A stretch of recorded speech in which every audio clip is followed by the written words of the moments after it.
Hi everyone, it's Niamh here and welcome to my art journaling channel. Today we're going to be playing with some collage and circles, using circles as a design feature. So I'm starting off in my Dinner Weekly journal. This is a page that I'd been scrubbing some paint on from another project I was doing, so I decided to keep on going with the colour palette. Now, greens are not colours I use very often in my artwork. I have kind of been forcing myself to use them a little bit more, so I'm getting a little bit more comfortable with them, but they're not my go-to colours, so I was trying to push myself when I was doing this. So I'm going in with some extra colours that I hadn't used on the page before, just to darken them up a little bit. So I think I had lime, evergreen and olive, which did Wakely colours, and umber, and then a little bit of Payne's grey as well.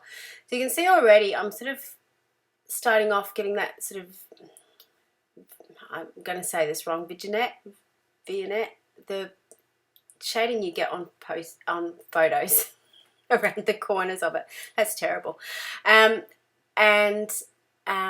Going in with my stencil just to add some texture in the background because it's just a little bit too dark, so I wanted to bring back some of the green because my natural instinct was to get rid of all the green and just go for dark colours.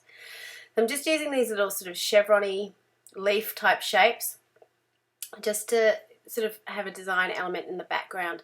And I suppose with this page it sort of came down to those geometric shapes. So I've sort of got the triangles there in the stencils, and then going in with the circles at the end, which is inspired by the piece of collage I chose. Because I had some paint left over, I'm just painting onto my burlap page to get rid of the excess. So the image you saw me quickly put up there was of this bird. I found this piece of collage in an old art journal page I had from 2004, I think.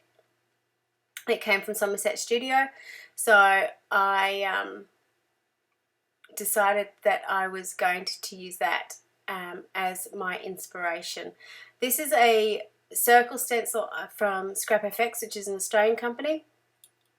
There are lots of circle stencils out there that you can use, so anything that you've got, or just draw out a circle and paint it in. You don't really need to use a stencil to do this, it's just I found it easy to do. So the idea I had was, because the owl had the circles in the background, I kind of wanted this sort of halo kind of crown effect behind him. And once I did that, I quite liked it, so I thought I'd put in a few more of differing sizes, and that's why I really like this stencil, because you've got the different sizes there. You don't really need to think about it, you can just sort of play around with it. So I'm using a metallic gold to do this. To sort of pop it out from the background, and green and gold tend to go really nicely with each other anyway, so I just liked how it was sort of fitting together. It reminded me, particularly with the image, of a celestial type page, I think. I don't know why, but that little circle above the owl kind of reminds me of a moon. Might be just the shape, but it just reminds me of a moon. So that's kind of where I was going with this page, using the inspiration from the collage to help tie in with the background. And circles in particular are just such a great shape to use as a design feature, because you can do so much with them. You can work out how, where and when it's going to work on the page. Our hands are pretty good at sort of tracing out the shape. There's something we see in nature, so it's just something that we as humans are pretty comfortable with. I'm just gluing down the collage again in the corner. I used a fair amount of matte gel medium in the background, but because it was on the spine, it just needed a little bit more glue to make sure it was all in one place. So now once I've done this, I decided I want to put some journaling in, and the journaling I chose to put in was that the difference between someone who speaks for hearing their voice to someone who's a little bit wiser because they actually listen and are silent. And the quotes I chose were very reflective of the week I'd had at work and with dealing with people. So just the fact that, you know, being silent and listening and actually not just making comments because you can is quite important. And once I sort of written out this quote, I got a little bit carried away with it and found lots of quotes on, you know, being wise and being silent, which sort of filled in the page. When I do things like this, I tend to write them in a way that they are actually readable. So my journaling changes depending on what purpose I'm doing it for. If it's something I just need to get off my chest and I know I don't need to read it again, I just need to write, it will be illegible. I will just scribble over the top of it. I won't lift my pen off the page. I will just keep writing. If it's a message that I need to tell myself, but it's probably something I need to read again, I will write it so it's readable. And in those cases, it's not usually personal journaling. It's usually a quote that sums up the situation or sums up how I'm feeling. So my personal thoughts, I suppose, aren't on display, but from reading the quote, I can usually remember or I can usually work out what was happening and what the situation was. I suppose I do that too. I do that anyway, but because I put it up on YouTube as well, I suppose I'm not extra careful about it, but I just make sure that no one's going to get offended, I suppose.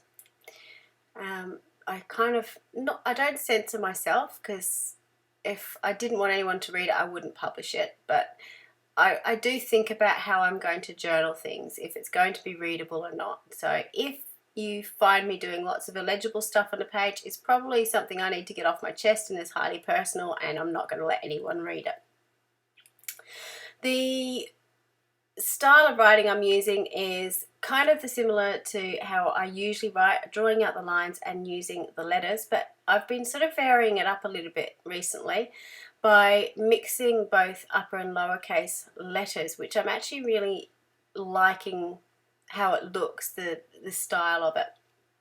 And one of my auntie friends who swaps work with me is amazing at doing this, so shout out to Kerry for that. And I love her handwriting style. So if you find someone's handwriting style that you love, have a go at replicating it. Play around with it and see what is it that you like about it. In Kerry's case, she has these beautiful long straight lines of her letters like H and T and D with smaller parts at the bottom. So you can see there on the D how that sort of works out. So that's what I've been playing with a lot. Now once I'd written this all out, I obviously still had some stuff bubbling under the surface because I just needed to keep writing. So what was originally just going to be on the owl, you can see I've now finished writing on all the circles, and then I go back in and do some scribbly writing around the outside of the circles because I just needed to get what was stuck in my head out of my head. And that's why I use art journals and why I do art journal. It really for me is a combination of the artwork, which I love doing and playing with different techniques and different products, but a lot of the time it is actually just getting that frustration out or annoyance out or all those negative feelings that I don't want to be burdened down with. I just need to get it down on the page.